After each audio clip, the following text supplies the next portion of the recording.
Hi, I'm VinceSpeedMark2, and welcome back to what I think is going to be the last episode of my Kerbal Constellation Space program. As you can see, we are back on Duna. We've got 4 of the Kerbonauts here, all loaded up on the rover, and why are they looking so happy? Because today's the day they're going home. They've spent mission elapsed time of 416 days, apparently, probably a bit more than that actually. That probably only accounts for the rover. So spent well in excess of a year on Duna, and they are on their way home. Now, if you remember any of the previous 2 episodes, you'll remember that we've got a bit of a dilemma. We've got 7 Kerbals to get back into orbit, but an ascent vehicle that only seats 6. And I think I might have found a solution for that. In this very handy mod here, which is Kerbal Attachment System. With the Kerbal Attachment System, you can not only obviously use these handy winches to tow stuff and all manner of great stuff like that. No! Driving on Duna has been an absolute nightmare, by the way. But yeah, so you can use the winches to tow stuff, attach stuff together, but you can also move and attach other items. So obviously you can, for instance, which is going to help us out, we can grab one of these command seats here and attach them to outside of the ascent vehicle, which is what we're going to do. And someone will have to have don't tip over, go for that stuff. So yeah, someone will have to have an outside seat, and I think everyone has voted so far for that someone to be Macsey Kerman. So here are the other 3 Kerbals. We're going to pull up here. Macsey sat in the back, not knowing that he's got a ride outside, but never mind. Okay, so who's going to do the work? I think Bill should do this bit of jury rigging of the seat to the outside. If we get him onto the floor first of all. Grab that command seat, and there it is on his back, because that's how we'd all carry a command seat. And we're going to attach it somewhere cool. I mean, the atmosphere on Duna isn't that thick, so by the time we're going in rapid quick, it'll be so thin that it won't make much of a difference, so Macsey shouldn't be harmed. Okay, so probably I'm going to attach it to one of these fuel tanks. Right. Where is it? There you go.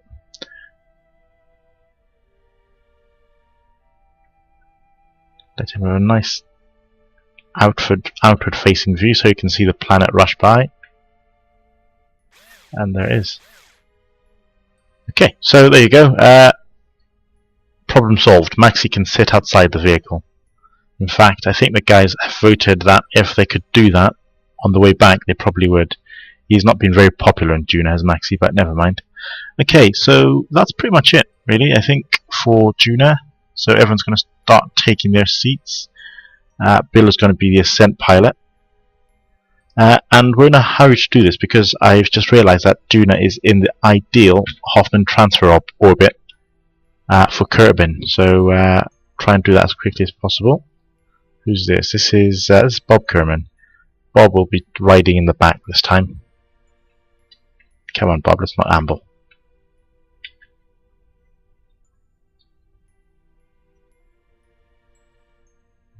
Okay, so this is me loading Kerbals into a spaceship. I don't think you want to see that, so we'll rush ahead. Okay, so here comes Macsey. He still doesn't realize what the seat on the outside of the vehicle is all about. He's probably going to ask Jeb on the way past. Oh, what's going on, Jeb? What's up with the seat? Well, Macsey, my son, that's your seat. Macsey's not happy about. Well, he doesn't seem too worried about it. Also, I promise I'll never do voice acting ever again. That just sounded awful, but never mind. Okay, so halfway up the ladder, and this is where you stop, Macsey.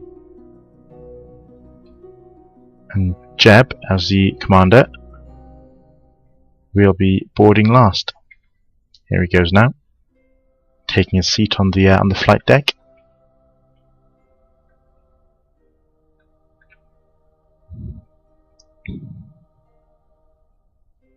Let's have one last look around the campsite that's been our home for a good, well, Jeb's only been out here for 319 days.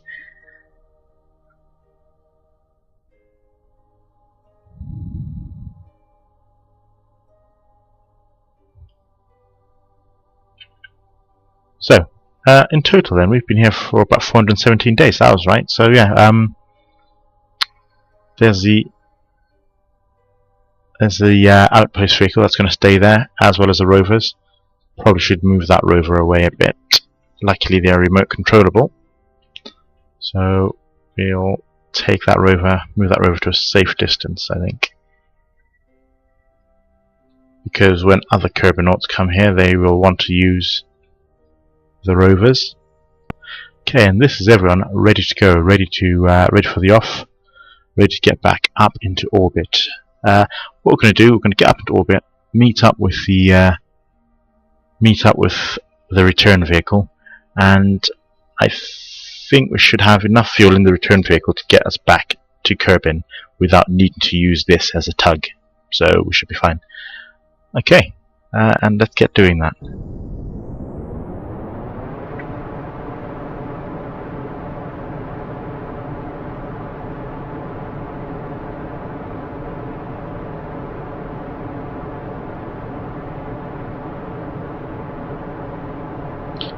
As you can see, the camp is dropping away there.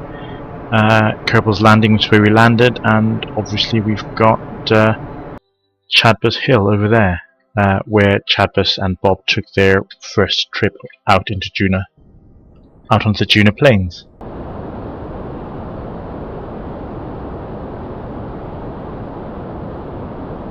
Macsey is still doing alright. He's not very happy about it, but he's doing okay.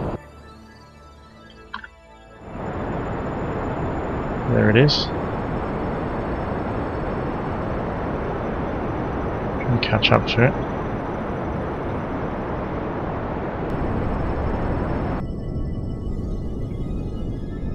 But we're getting there. Let's turn that RCS off because we don't want to waste that. And clearly, Macsey looks like he's doing alright.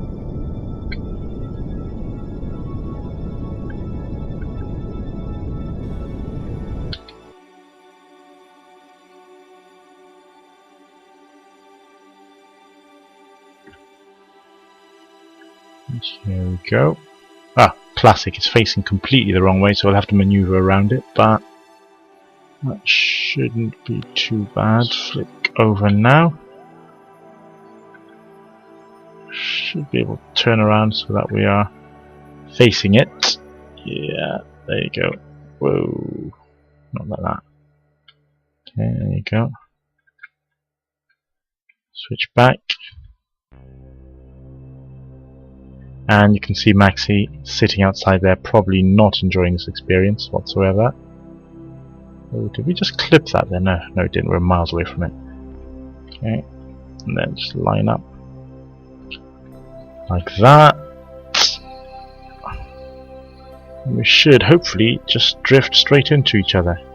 Not at 0.6 meters per second. That's a bit fast. Oh, not like that.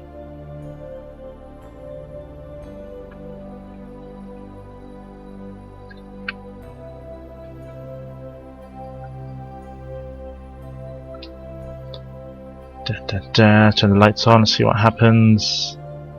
Is it going to work? Turn the RCS off, switch the other ship, not RCF, the SAS off. And there you sort of go, not the best, but I panicked then, but there you go. So we've successfully managed to meet up with the return vehicle. And what we're going to do is we're going to transfer the crew. Obviously, because I've not lined this up properly, it'll take a bit of a while, but never mind. And then we'll see about getting back to Kerbin. Okay, so that's most people loaded up, except for the external cargo over here, Macsey Kerman. And he needs to get going now, because actually he, in reality, would be running out of life support. What I might do actually for any further challenge I take on is put the life support mod on, just to keep it a bit more realistic. So here he is, going to board the hitchhiker module. Woo. Come on, Max, you've been doing this for how long now? Okay, so everyone's all aboard.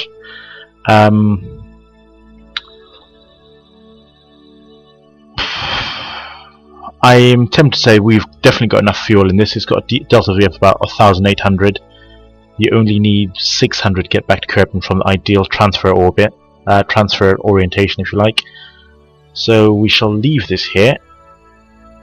This ascent vehicle, we'll leave that here as a symbol for all Kerbal kind that ever visit Duna, but B, also, you know, if anyone ever comes back here, they don't need to bring a lander because they've already got one. Just they need to bring some fuel, is all. Okay, so let's undock that. No, undock. Shift over, and we are back in the Duna Explorer, which is going to take us all the way back home to Kerbin. Extend those panels, and we're away.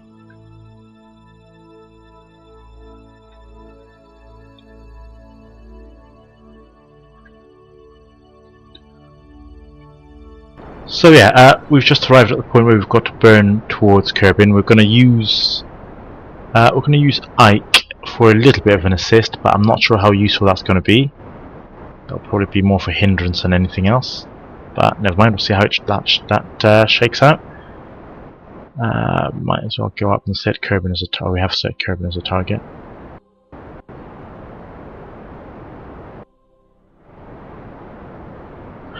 Everyone's looking, well, you know, a bit sad to be leaving Duna because they've lived there for a bit. Actually, not Chadbus. Chadbus is well chuffed to be leaving. So there's Landlo, Latre, and Macsey. Oh, everyone's pretty happy to be going home. I guess they've got family back there. I miss. Jeb, not impressed. And there we are, swinging away from Duna, which has been home for a few months, and probably right past Ike. There it is, which is going to pick us up and slingshot us. Hopefully, yeah, there you go. Slingshot us past itself. So we're picking up orbital velocity there. I would have loved to have landed on Ike actually, and that's the Duna system left behind on our way back home.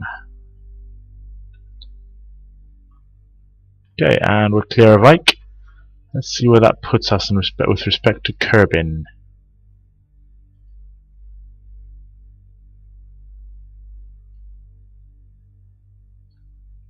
Ooh, actually, excellent opportunity for a photo op.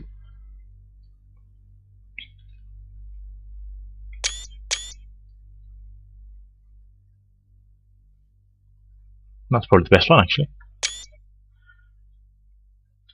And let's get all the telemetry back up.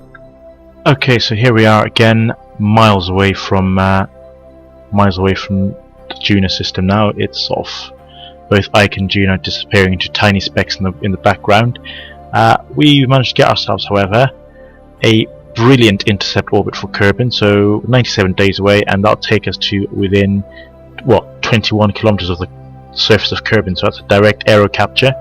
That'll be for, I hope so. I've never come in from Duna before, so, you know, for all I know, I might just aero brake a little bit, then shoot straight out of the atmosphere again. But hopefully that's a direct aero capture. 20 kilometers from the surface is pretty deep. So we're just going to fast forward 97 days and get to our node. So here we are near the point of the burn. Commander Jeb in his seat. Guys are ready to go. Let's get back outside and see how long we've got.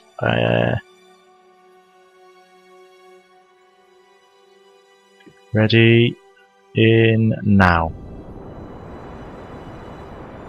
That's about close enough, I think. And this burn should, remember, take us to within 20 kilometers of the surface of Kerbin, so that shouldn't be too bad, hopefully. And gone. Okay, let's see what we've got so far. Ooh, that looks promising. Got 1 million-ish kilometers.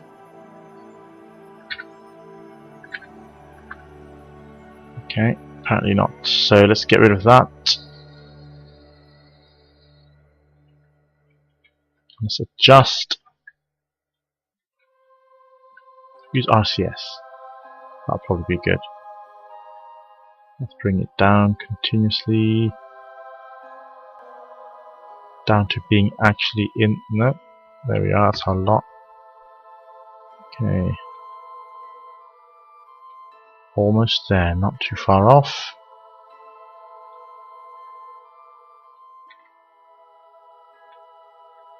Okay, so 20 or 14, that's too much. 26. 26 will do nicely. 6, 14. We'll go with 14. Okay, so we are now clear of Duna, obviously, as you can see. We are floating happily towards Kerbin. Obviously, I'm not going to make you watch the 179-day journey. So far, it's been a lot quicker than going out. So, you know, it's going to be a total of about 300 odd days. Not as bad as the 400 million days it took us to get out here. Right, but now let's fast forward towards here we are. Kerbin's just heaving into view. Just there you can see Kerbin, and you can see what looks like moon. Okay, probably is moon. Probably Minus is a bit invisible from this far out.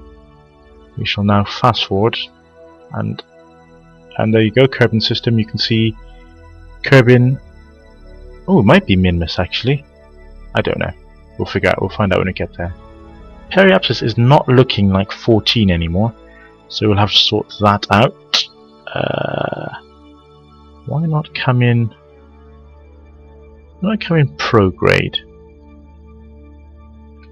So we need to burn this way a little bit.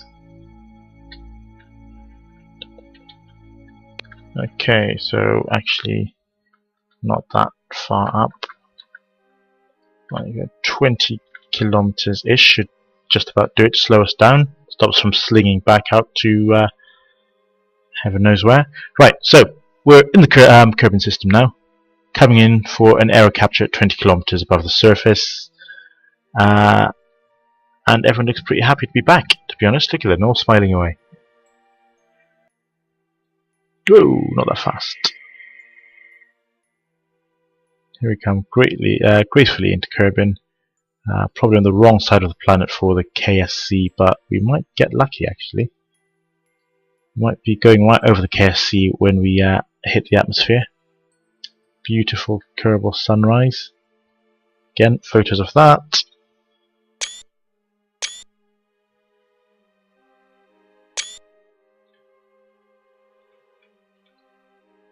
And then back to business. Obviously, we'll reorientate ourselves. Okay, and here we go, back into Kerbin. I'm going to keep the that's a KSC continent right there, so we should be going just above that. I'm going to keep the service module until I'm sure we won't shoot back out into the atmosphere again. Out of the atmosphere again, sorry. Okay, and we should be flying right over. I'll do this at 2 times speed. Right over the KSC. Enter the atmosphere now.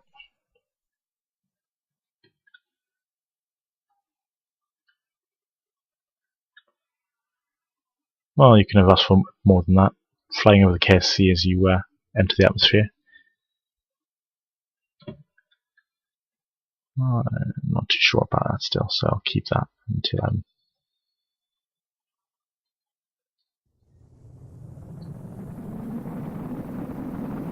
Here we are.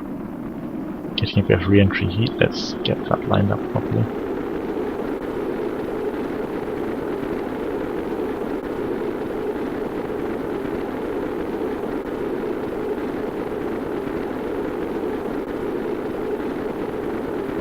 See the re-entry heat out of the window there.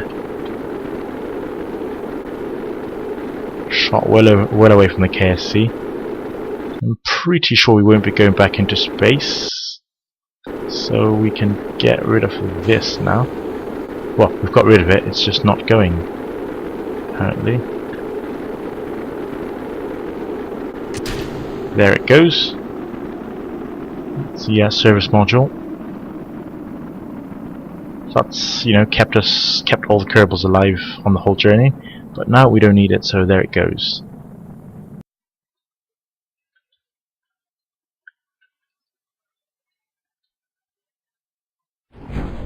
And there go the chutes to slow us down.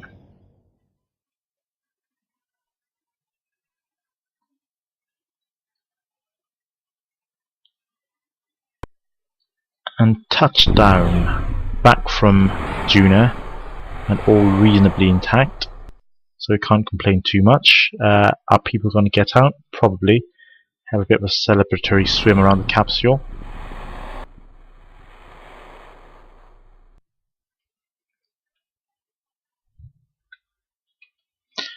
Okay, and here are 7 heroes back from Kerbin, splashdown in the middle of nowhere. I'm sure there'll be a boat along to pick them up. But this pretty much concludes our mission to Duna. I have been VinSpeed Mark II, and this is it for me for the Constellation Space Program. But keep a lookout on my YouTube channel, VinSpeed Mark II, because I will be attempting the Duna Permanent Outpost Challenge, which similar but slightly different challenges. So keep a lookout for that. I'm sure it'll be slightly better than this, in that my videos won't be so long and waffling, but I'm not promising anything. Okay, so thanks for watching. I've been VinSpeed Mark II.